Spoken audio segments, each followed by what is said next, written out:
Fala galera, tudo bom com vocês? Vamos chegando aqui na nossa live.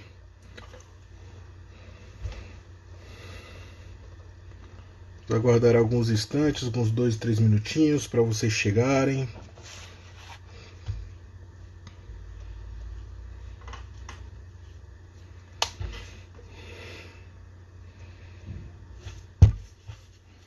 Vamos lá, vamos começar com o nosso workshop hoje.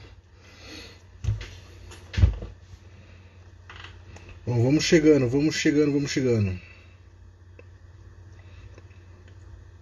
Vamos. Boa noite, Maria.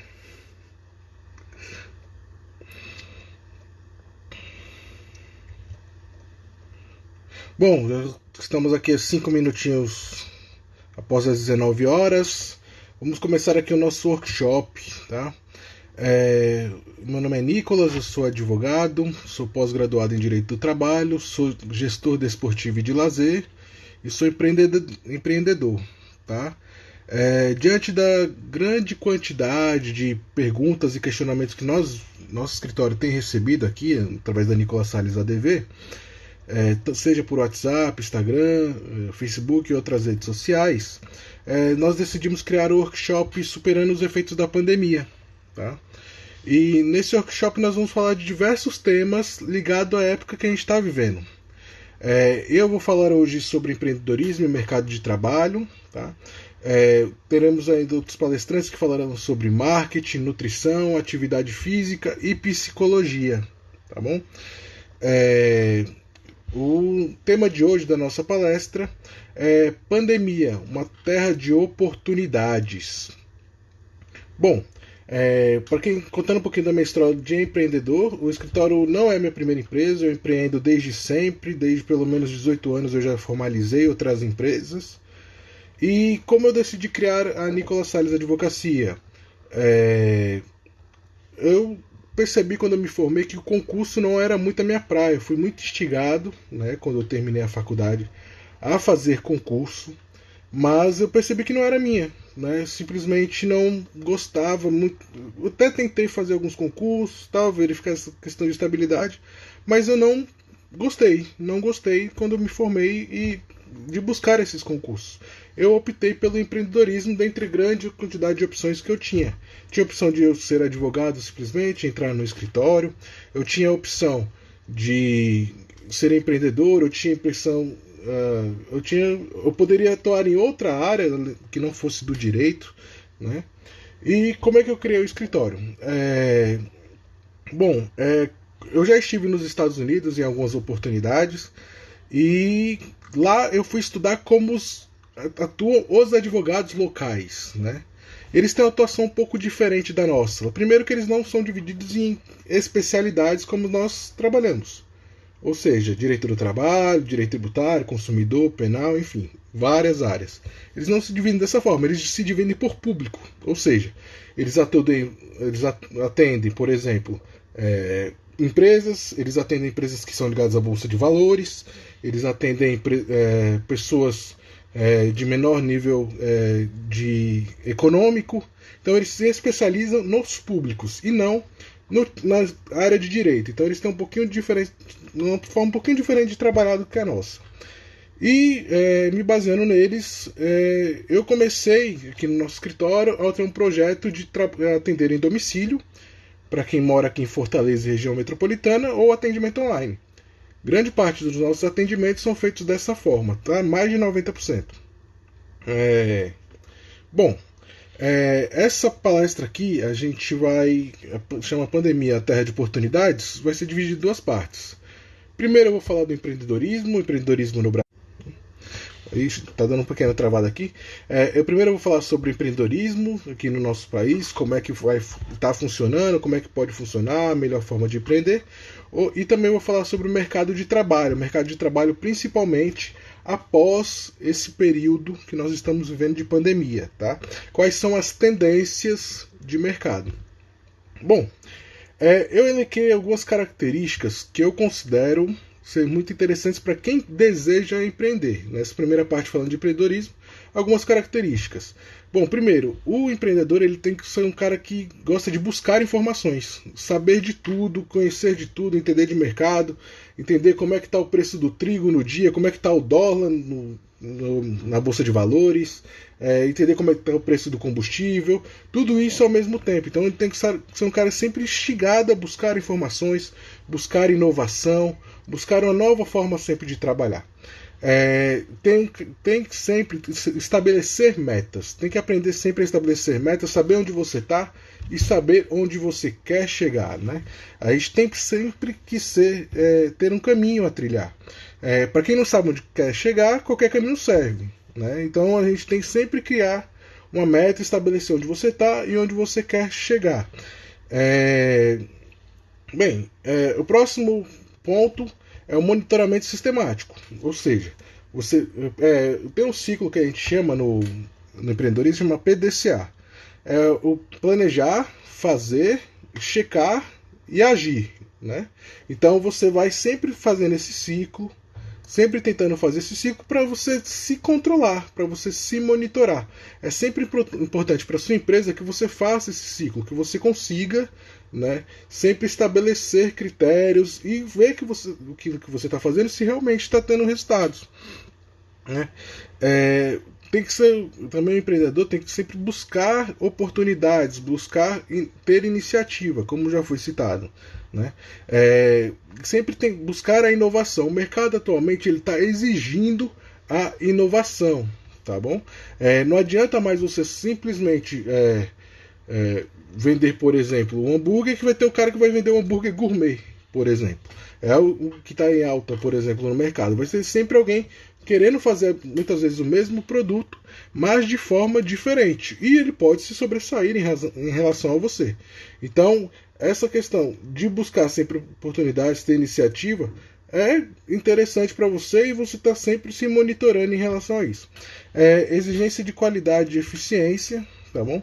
É importante, perseverança. Você não pode desistir, principalmente no país chamado Brasil. Para quem não sabe, grande parte das empresas no Brasil fecham nos primeiros 2 anos. Não aguentam, por diversos motivos. Não aguentam a carga tributária, não se planejam, né, começam a misturar contas pessoais com contas da empresa. Enfim, são diversos motivos que podem fazer com que a empresa entre em falência. Ter o compromisso, se você fez um compromisso com a pessoa dizendo que você vai fazer daquela forma, faça, realmente faça, tá? Custe o que custar, faça daquela forma que você combinou, né? Principalmente os antigos, eles chamam do fio do bigode, né? Aquilo que você prometeu para a pessoa, aquilo que você tratou no bigode, você deve sempre querer cumprir, deve sempre ter que cumprir. A comunicação. Você tem que traçar sempre estratégias de comunicação, como você vai lidar com o seu cliente. De preferência, tendo um padrão para essa comunicação. Tá? Como assim?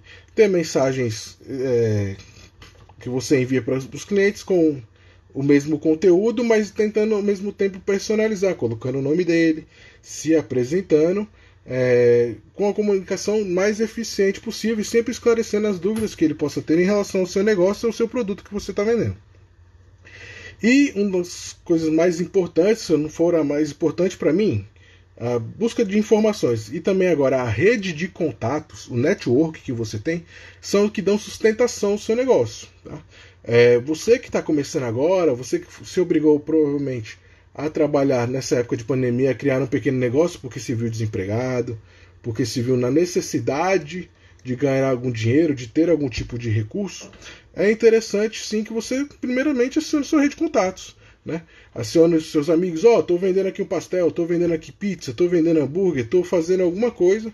Se vocês precisarem, um idoso, por exemplo, você me dá aqui um valor que eu vou lá fazer as compras no mercado para você, já que muitas vezes o idoso ele não tem condições de acessar um aplicativo, não tem um conhecimento mesmo de acessar um aplicativo. Quantos de nós, por exemplo, não chegamos assim com os nossos avós falando assim, não, vou lá comprar, por exemplo, um refrigerante para você, vô. Aí você acaba ficando com troco, comprando balinhas, né?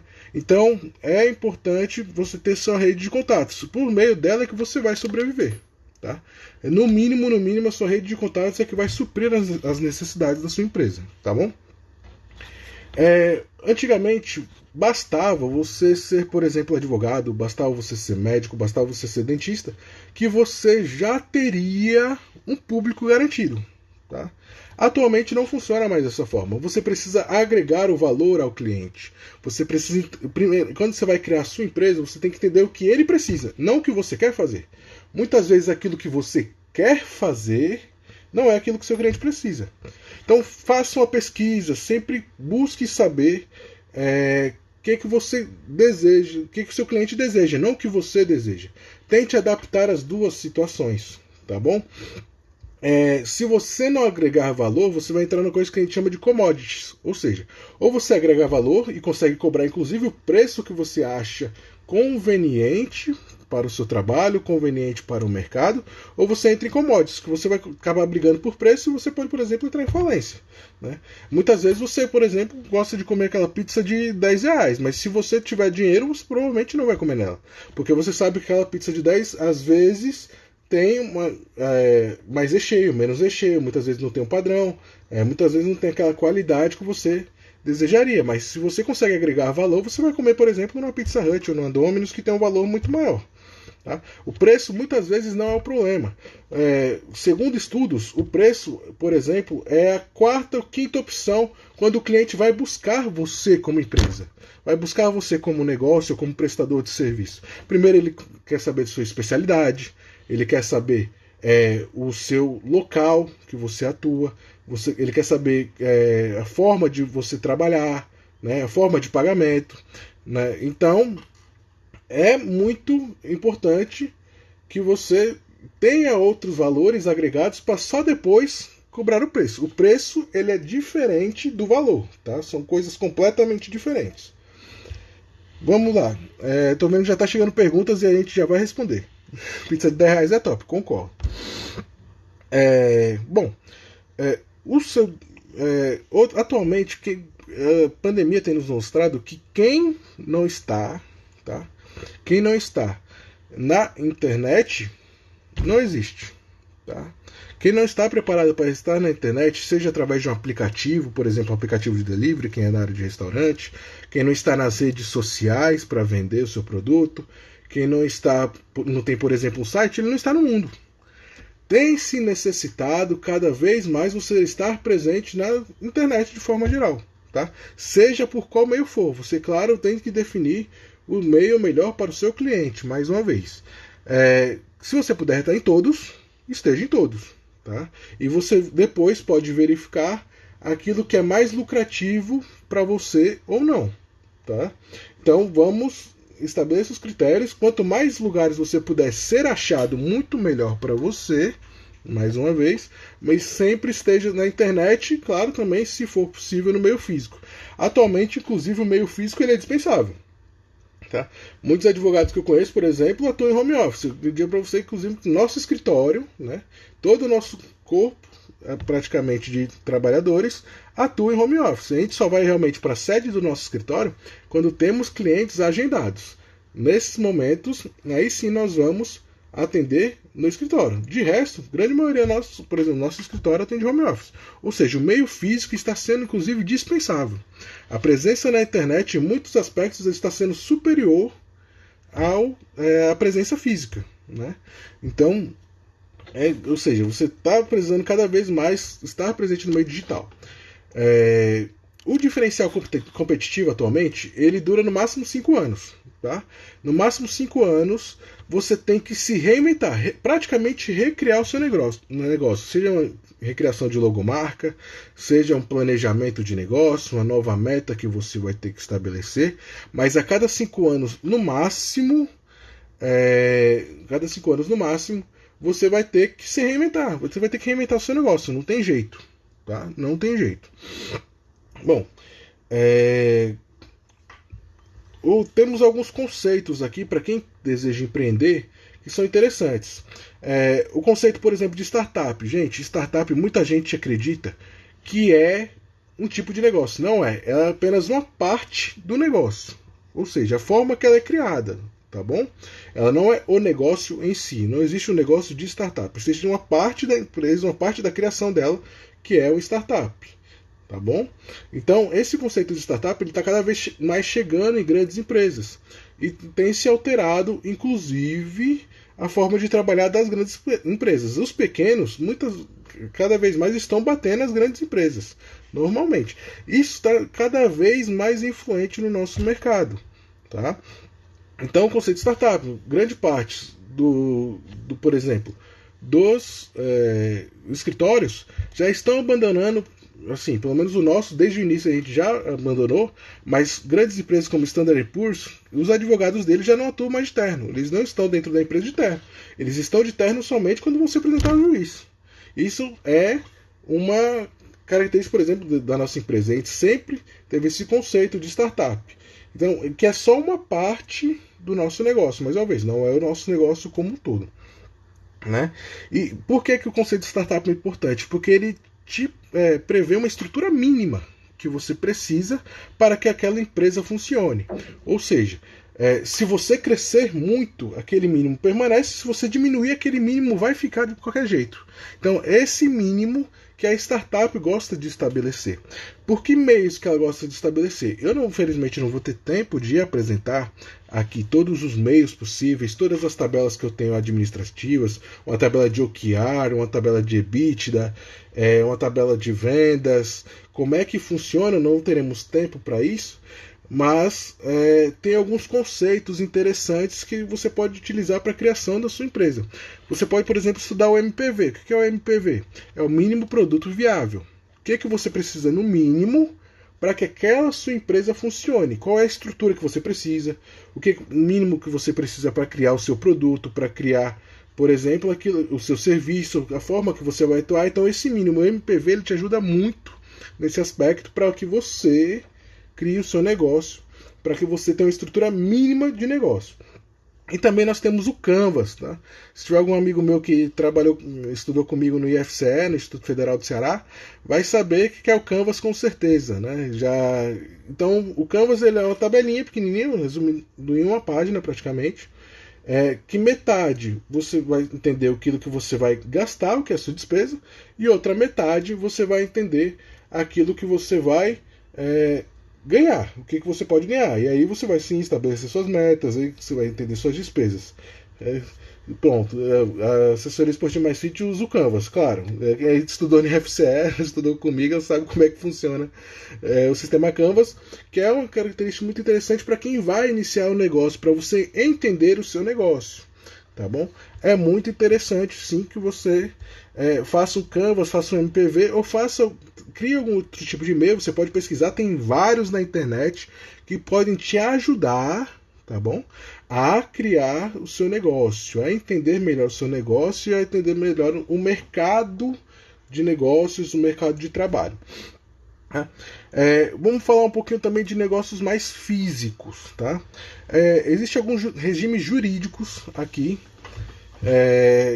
as 9 partes do Canvas. Tem Canvas que tem menos quantidades, já vi 5, 26, já vi até 7 espaços, né, para você preencher o Canvas. Tem vários tipos de Canvas que você pode inclusive encontrar na internet, que você vai se adequar ao seu negócio. Bom, mais uma vez, voltando às empresas um pouco mais físicas, tá bom?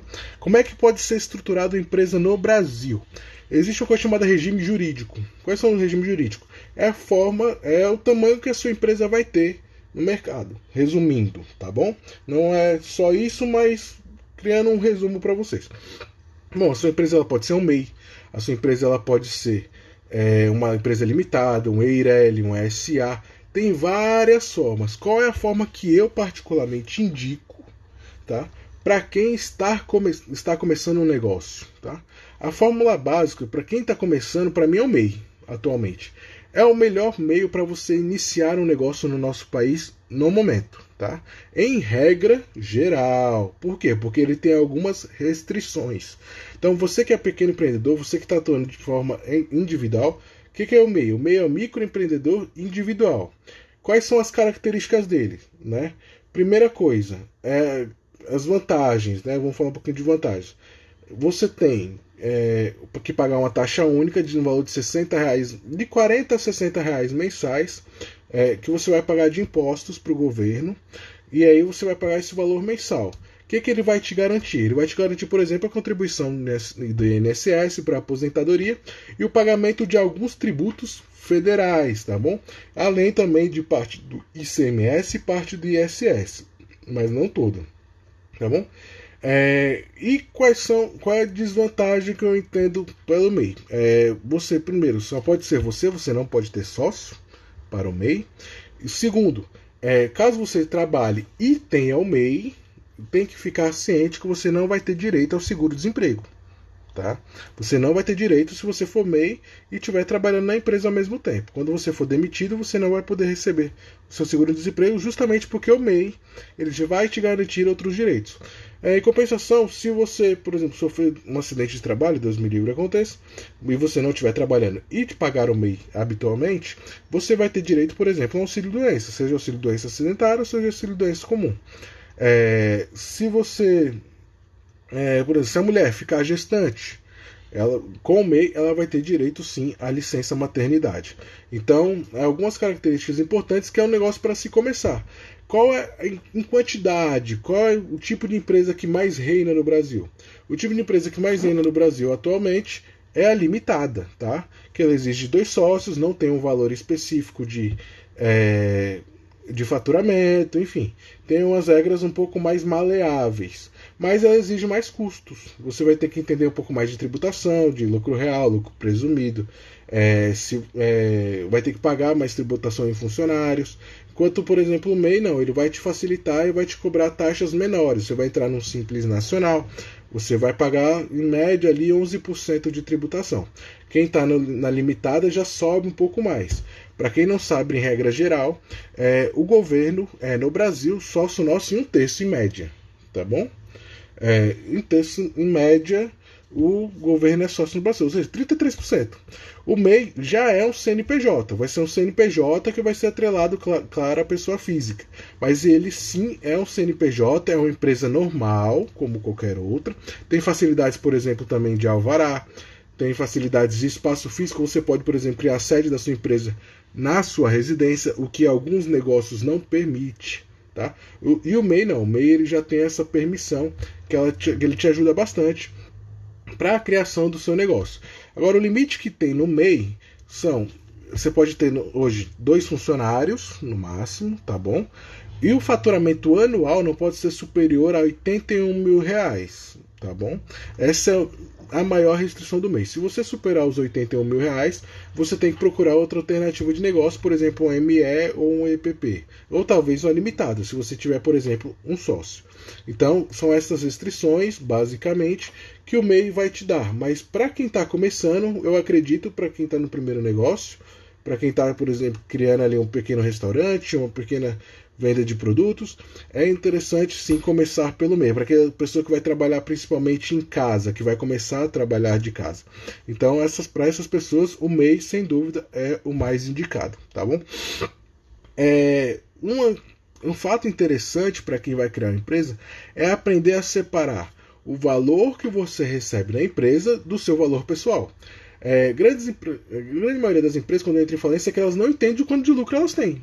E gastam demais, a pessoa simplesmente se torna um patrão. Eu me tornei patrão, tenho uma empresa, vou começar a gastar. Eu lembro de uma das primeiras empresas que eu fiz assessoria através do nosso escritório. Eu cheguei num rapaz que ele tem uns boxes lá no centro. E aí ele falou, um boxinho e tal, ele teve uma ação trabalhista, e eu fui ajudar ele nessa ação trabalhista.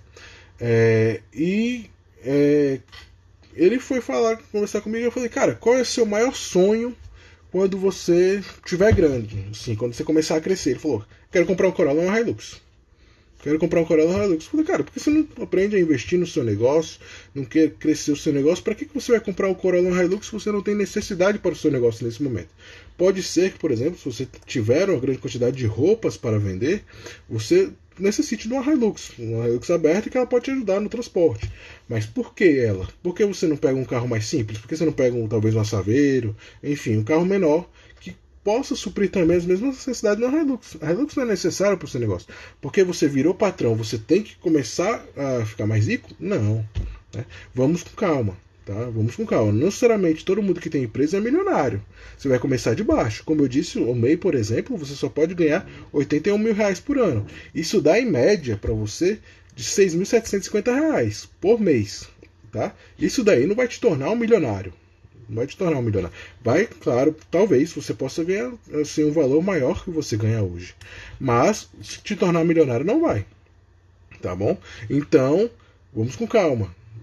Planeje, tenha meta, saiba onde você está e saiba onde você quer chegar. Separe as finanças pessoais. Por que também é importante separar as finanças pessoais?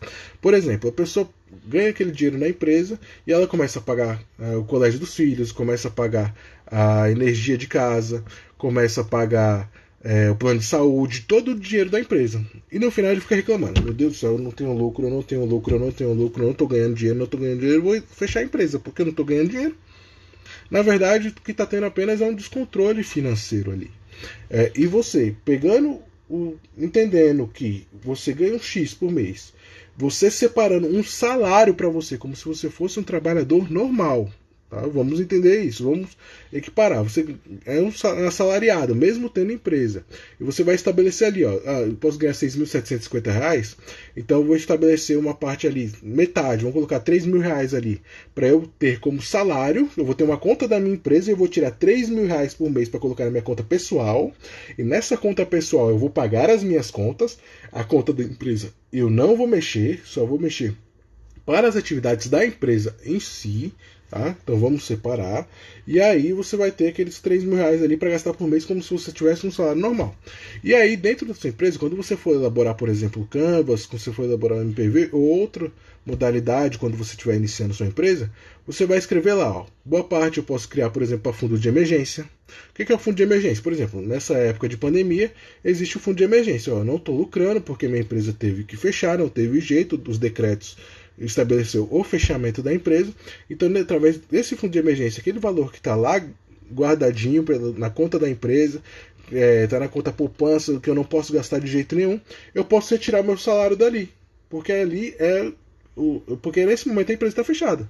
Então, por isso, estabelecer aquilo ali no meu contrato social, estabelecer ali nos meus na toda a minha papelada de início, então eu posso retirar porque estou nessa condição específica de emergência.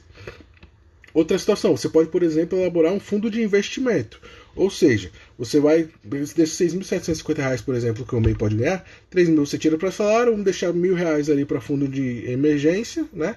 E vamos deixar ali guardadinho talvez mais R$ 2.000, que você vai guardando, para que no futuro você faça, por exemplo, um investimento na sua empresa. Você amplie o seu negócio, você possa criar mais quiosques, você possa fazer um investimento de um veículo melhor para a empresa, quero deixar bem claro, não é para você, tá? Então, para a empresa, então você vai estabelecer todos os parâmetros que você pode investir o seu negócio e dividir ali em relação ao lucro que você vai ter, tá? Então, vamos deixar bem claro mais uma vez, por favor, não faça isso. Não separar as contas da empresa é um dos motivos que mais levam ao fechamento dela. Então, separa aquilo que é seu, separa aquilo que é da empresa, divida direitinho, coloque aquilo que é conta pessoal na conta pessoal, coloque na conta do CNPJ que é da empresa, separe, por exemplo, o fundo de investimento, separe o fundo de emergência, enfim, outras formas que você vai ter ali de investimento, por exemplo, contratar funcionário. Então esse valor você vai ficar guardado para isso. Tá? Não misturem as coisas. Tá? É muito importante isso para a sua própria sobrevivência, para a sobrevivência da sua empresa. Tá? Bom, o Brasil ele tem um pouquinho de burocracia, não sei se vocês sabem, a gente precisa de muita documentação. O MEI ele facilita bastante essa documentação, mas algumas documentações serão necessárias e algumas legislações serão necessárias. Por exemplo, a nível de legislação, quais são as legislações que hoje são mais aplicadas, são necessárias, que você como empresa você vai ter que observar? Não tem jeito. São 3 áreas basicamente, eu diria para você. O direito tributário, os impostos que você vai ter que pagar, é muito importante você observar, porque se você deixar de pagar os impostos agora, eles vão se acumular, tá? E no final vai ser cobrado com juros e multa. O fisco, o órgão, seja a prefeitura, seja o estado, seja a União, ele vai demorar para te cobrar, mas ele vai te cobrar, tá? Com juros e correção monetária. Não adianta tentar fugir, tá? Você pode atrasar, mas então você tem que fazer sim um planejamento tributário, entender um pouco mais de direito tributário, ou então consultar sempre, ter sempre ali. É muito importante ter um advogado ali, um amigo, e ter ali um contador amigo. Então, porque você sempre possa tirar dúvidas. Não necessariamente você vai ser cliente deles ou pagar para eles. Claro, quando você estiver bem, quando você estiver com uma boa grana, você pague, tá? O ideal é que você contrate, você seja justo. Você consultou essas pessoas durante 2 anos aí que você não tinha grana, agora que você precisa do serviço dele realmente, contrate aquelas pessoas que sempre fizeram consultoria para você. Outra área interessante, você observar as leis trabalhistas. Tá? A gente tem muitos impostos e muitas convenções coletivas, enfim. A legislação ela é muito específica. Então, sempre respeite a legislação trabalhista. Porque as ações trabalhistas, isso particularmente eu entendo, tá? Particularmente eu sou especialista, sou pós-graduado no assunto. Elas te geram, por exemplo, uma taxa, para vocês terem noção, de 110% a mais em relação ao salário do funcionário. Por exemplo, se você paga R$1.000 de salário por mês para aquele funcionário, você pode chegar, dependendo do tipo de empresa que você tem, a pagar R$1.100 de tributos ou encargos. Tá? Quais são esses encargos? Por exemplo, vale transporte, vale refeição, cesta básica, FGTS, INSS, enfim, PIS, COFINS, são 11, tá? Só referentes aos encargos trabalhistas. Então sempre observe esses encargos, sempre busque entender, sempre busque preservar e respeitar a legislação, porque se você tiver uma ação judicial, tudo isso vai ser cobrado de você e você vai ser cobrado com juros, multas e correções monetárias de uma forma bem forte, tá? Então sempre busque preservar a legislação trabalhista, sempre busque respeitar a legislação trabalhista, porque também você pode ser punido severamente, tá bom? E outra parte muito importante também é o consumidor. Quando você, como já foi falado, você vai agregar valor na vida do consumidor e não na sua, você tem que respeitá-lo. Tá? Então respeite também sempre o direito do consumidor. Eu conheço muitas empresas, por exemplo, de cidade do interior, que a pessoa se torna. Não, ela é um ótimo advogado, ele tem um ótimo produto, ótima chocolateria, pizzaria e tal, mas quando entra, por exemplo, no desgosto daquela pessoa, por exemplo, no interior a gente vê muito isso. A tendência de falência é muito grande. Por quê? Porque a pessoa passou a desrespeitar o consumidor, passou a pegar o dinheiro da empresa que não deveria. Enfim, então respeite o consumidor, respeite a legislação do direito do consumidor, que é muito importante também. Então essas 3 áreas eu considero importantes que você tem que entender um pouco para conseguir ser empreendedor. Ou seja, tributário, legislação do consumidor e trabalhista. Voltando um pouco mais de tributos, vocês sabem informar quantos tributos nós temos hoje no Brasil? Se vocês conseguirem informar, vou dar um minutinho aí para vocês responderem, enquanto eu bebo aqui uma água. Alguém chutaria quantos tributos nós temos hoje no Brasil? Tributos, de forma geral?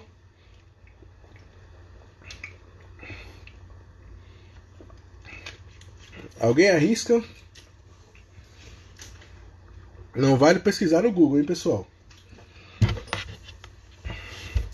Vamos chutar. Alguém arriscaria quantos tributos nós temos hoje que a sua empresa pode ser que tenha a pagar para o governo, de forma geral?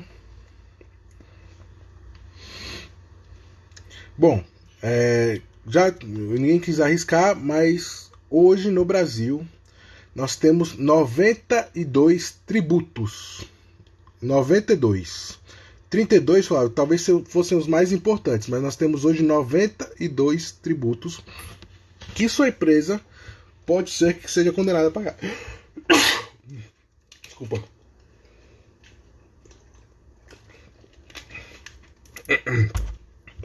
Ou seja, 92 tributos.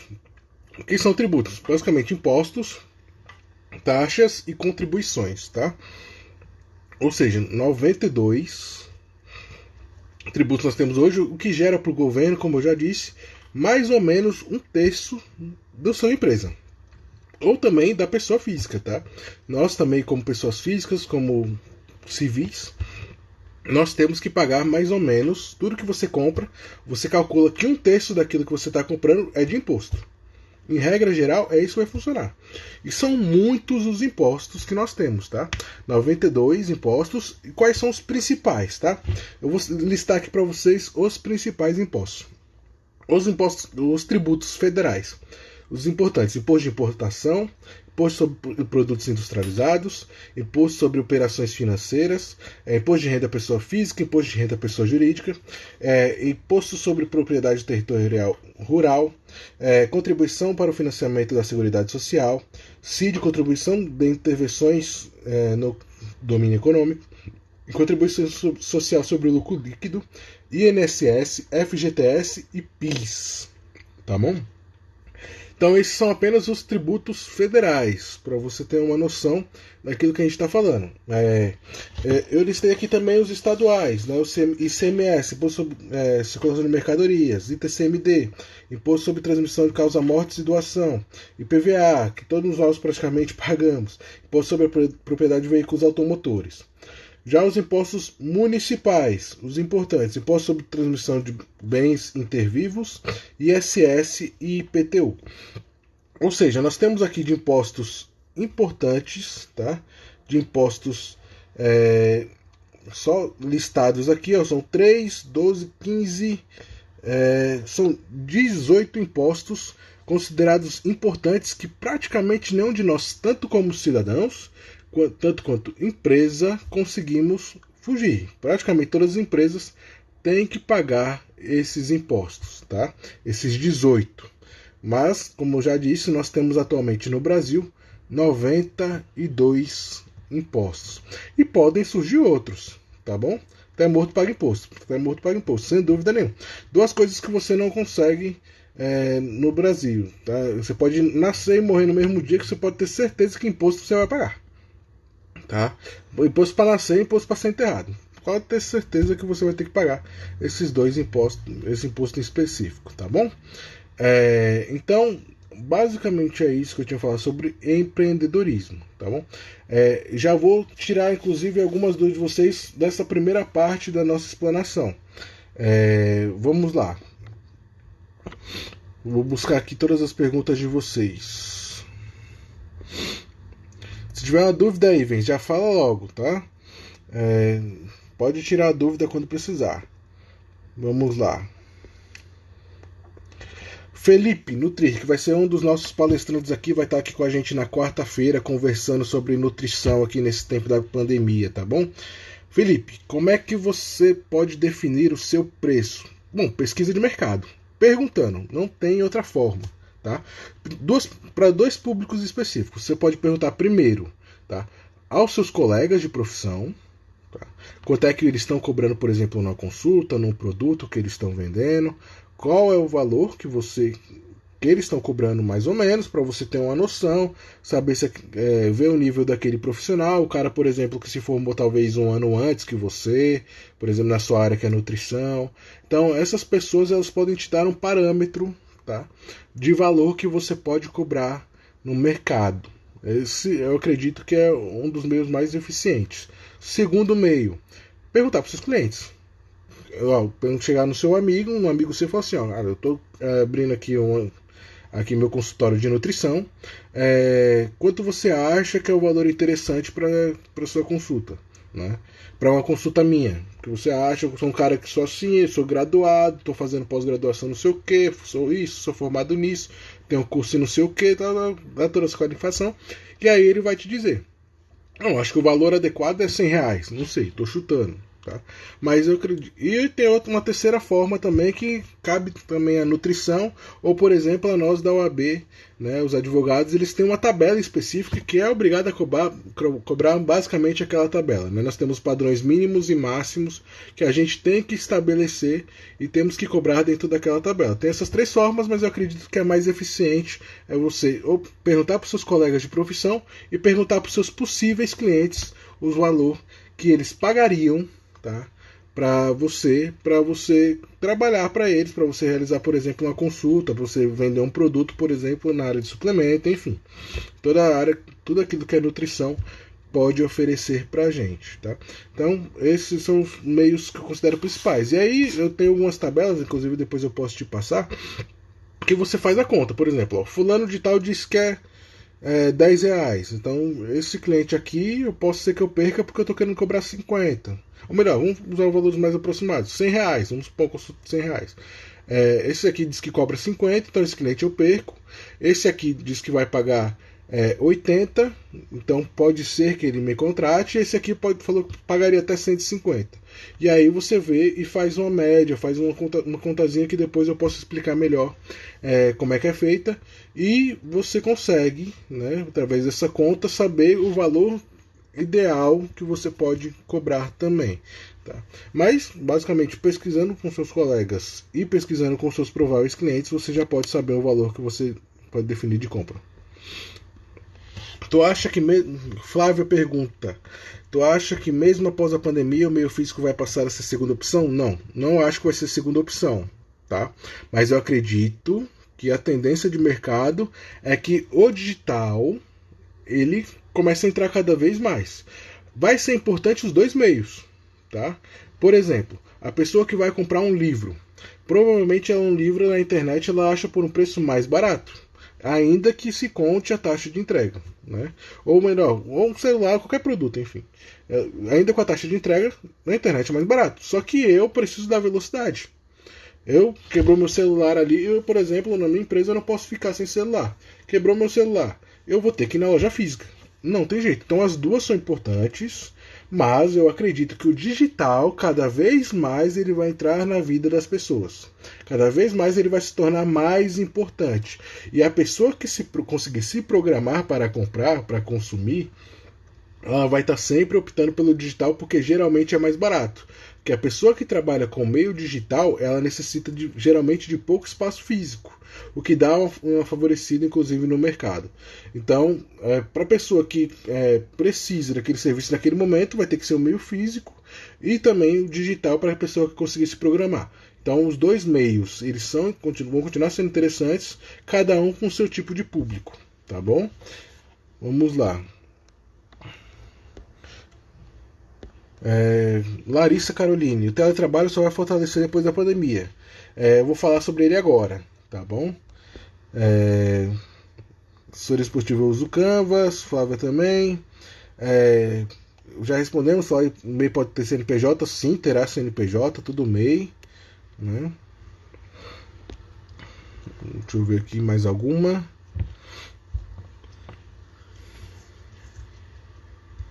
Isso. Assessoria esportiva mais fit. Bem, você tem que saber os seus custos não para saber o seu preço, mas para saber o seu valor. Tá? Eu acredito que o valor ele está acima do preço. E a partir do momento que você, mais uma vez, encontra o seu valor, o preço ele vem em segundo plano e aí você consegue definir o seu preço de forma mais adequada. Tá? Então, primeiro define o seu valor. Entenda aquilo que você vai agregar de valor ao seu cliente, aquilo que você vai proporcionar, aquilo que você vai inovar no mercado, por exemplo, que você vai entender o seu valor e depois você vai conseguir qualificar melhor o seu preço. Provavelmente, se você entender o seu valor, se você proporcionar uma inovação, agregar valor ao seu cliente, você vai conseguir cobrar, inclusive, um preço melhor, tá bom? Assessoria esportiva mais fit, né? E agora vamos para falar aqui sobre, até que a Larissa Caroline já comentou com a gente, um pouquinho sobre o mercado de trabalho. Como é que vai funcionar o mercado de trabalho após a pandemia? Eu acredito que a sociedade, através da pandemia, está criando novos hábitos. Tá? E os novos hábitos, geralmente, para ficar cada vez mais fixos, para ficar cada vez mais até diria para você sedentário, né? Quanto de nós estamos comendo mais, estamos fazendo mais coisas que a gente não faria se a gente estivesse num ritmo normal de vida. E a palavra que vai ser mais utilizada, e já está sendo muito, mas será muito mais utilizada após o fim da pandemia, eu acredito que vai ser flexibilização. Tá? Flexibilização tanto no meio de compra, por isso que eu acredito que o digital deve se fortalecer, tanto no meio de trabalho. Né? E como é que vai ser flexibilizado o trabalho? Até a reforma trabalhista ela já tentou flexibilizar um pouco mais, embora por meios que eu acredito muito errôneos em alguns pontos. Né? Mas a flexibilização vai ser a palavra. Tá? Como é que vai ser flexibilizado? Por meio de Uber, o autônomo, ou seja, a pessoa, o freelancer, os pequenos negócios, os MEIs. Esses são os que tendem a se favorecer e tendem a crescer após a pandemia. Por quê? Isso não sou eu que estou dizendo, viu? Se você pesquisar na internet, você vai ver vários especialistas falando sobre esse assunto. Esses pequenos negócios eles vão estar cada vez mais envolvidos nas vidas das pessoas. São aquele vizinho, são aquele amigo, e ele vai ser contratado, por exemplo, para serviços pontuais. A Prefeitura de Fortaleza, por exemplo, lançou um edital onde contrata costureiras para fazer máscaras. Então esse é um trabalho, por exemplo, avulso, é um trabalho freelancer. Né? É um trabalho para o pequeno negócio, para o MEI, que você consegue realizar. Então, eu acredito que vai ser cada vez mais flexibilizado. Acredito que vai ter sim uma diminuição na contratação de pessoas, porque as empresas nesse momento elas vão aproveitar para buscar uma melhor qualificação dos seus trabalhadores, até diante da situação de vulnerabilidade que muitos infelizmente vão estar, que claramente não se prepararam e não tinham também como se preparar para esse período de pandemia. Então, eu acredito que eles vão buscar as pessoas mais qualificadas, e essas pessoas mais qualificadas que vão estar sedentas daquele trabalho, sedentas até por necessidade financeira, enfim, por outros tipos de necessidade, vai diminuir a quantidade de ofertas de emprego, entenda? Não é trabalho, estou falando de ofertas de emprego, tem uma diferença. Tá? O empregado é aquele que tem carteira assinada, e o trabalhador pode ser qualquer pessoa. Eu, por exemplo, não tenho carteira assinada, eu sou advogado, eu tenho a minha empresa, mas eu sou trabalhador, como qualquer outro. Tá bom? Então, eu creio que vai ter muito mais oferta de trabalho e menos oferta de emprego. Tá? E aí, o pequeno negócio, o freelancer, o autônomo, o Uber, o cara que está vendendo a bicicleta no Rap, ou nos outros aplicativos de delivery. Então, esses daí é o que tendem a crescer nesse momento do mercado de trabalho, tá? Principalmente, inclusive após a pandemia, tende a se continuar crescendo. Ou seja, a pessoa vai te contratar para fazer aquele serviço pontual. Né? Por exemplo, o advogado. Eu estou aqui, eu vou contratar uma pessoa que ela é especialista no direito de trabalho, mas é especialista no direito de trabalho da gestante. Tá? Então eu vou contratar aquele advogado para resolver aquele processo específico da gestante. Eu vou contratar outro advogado para resolver aquele processo específico do acidente de trabalho. Então, cada vez mais vai se buscar a qualificação, o entendimento de mercado para se resolver aquela demanda específica. Tá? Então, é a tendência de mercado que nós estamos analisando. Embora e, em contrapartida, aqueles que serão empregados, que terão a carteira assinada, provavelmente o que deve crescer a demanda é de teletrabalho, ou seja, crescer a demanda de home office. As empresas elas já estão fazendo investimento nesse sentido. Todo investimento, para quem não sabe, a própria legislação trabalhista, ela indica que a empresa ela tem que fornecer todo o material necessário para que o funcionário exerça o teletrabalho. Então esse investimento que a empresa já está fazendo não é à toa. Se ela verificar financeiramente que ela tem ganhado mais, se ela tem gastado menos, né, com o teletrabalho, a tendência é que o teletrabalho permaneça, inclusive para os próximos funcionários, para as próximas pessoas que forem contratadas. Por exemplo, a área de telemarketing. Muitas pessoas que eu conheço do telemarketing, que é uma atividade hoje considerada essencial, estão no teletrabalho.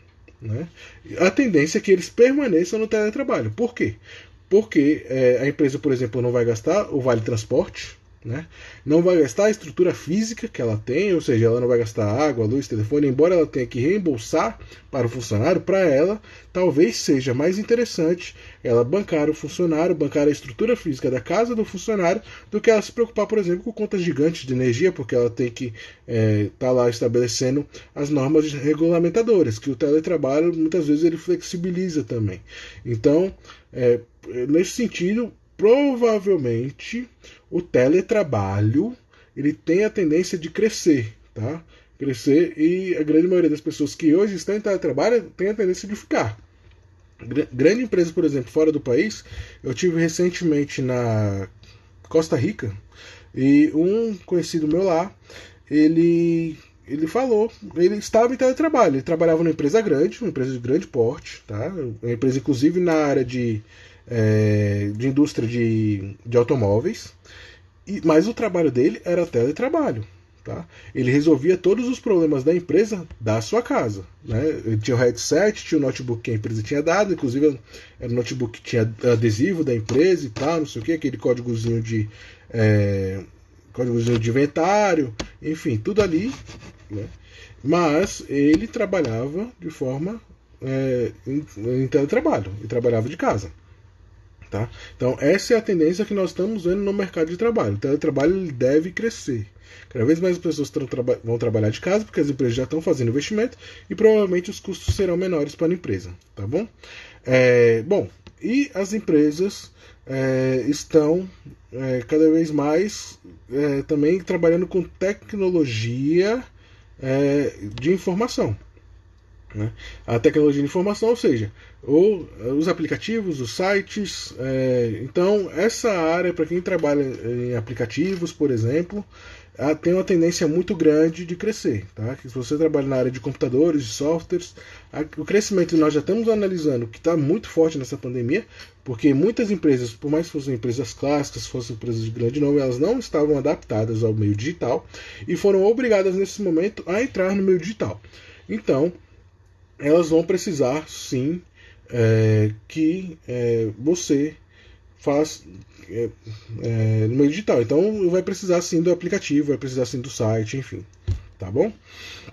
Então eu acredito que é isso que a gente tinha para falar sobre o mercado de trabalho. Então, assim, se vocês tiverem alguma dúvida, eu peço que nos enviem. É isso mesmo, Leonardo.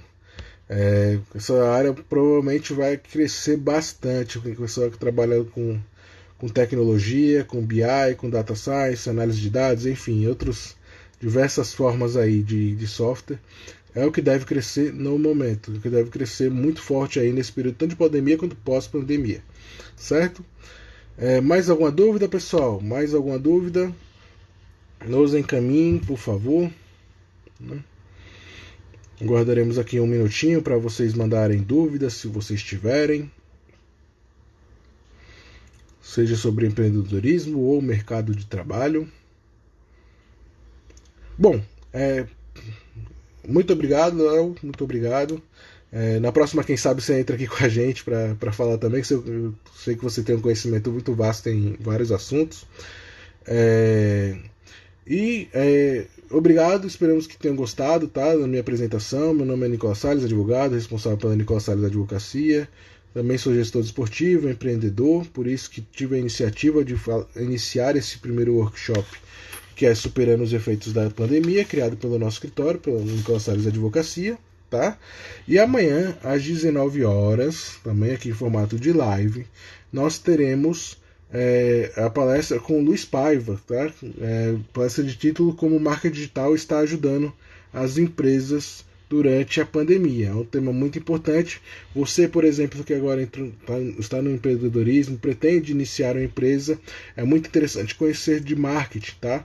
Já que as bases, por exemplo, de uma empresa seria a parte administrativa e a parte de comercial.